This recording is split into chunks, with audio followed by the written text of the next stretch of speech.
நியாயாதிபதிகள் 15ஆம் அதிகாரம் 18வது வசனத்தை நான் வாசிக்கிறேன். அவன் மிகவும் தாகமடைந்து கர்த்தரை நோக்கி கூப்பிட்டு, தேவரீர் உமது அடியேன் கையினால் இந்த பெரிய ரட்சிப்பை கட்டளையிட்டு இருக்க, இப்பொழுது நான் தாகத்தினால் செத்து விருத்த சேதனம் இல்லாத ஒரு கையிலே விழ வேண்டுமோ என்றான்.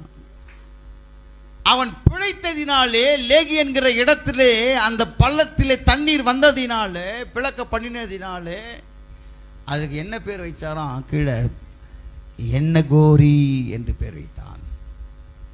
அல்லேலூயா. எண்ணகோரின்னு என்ன?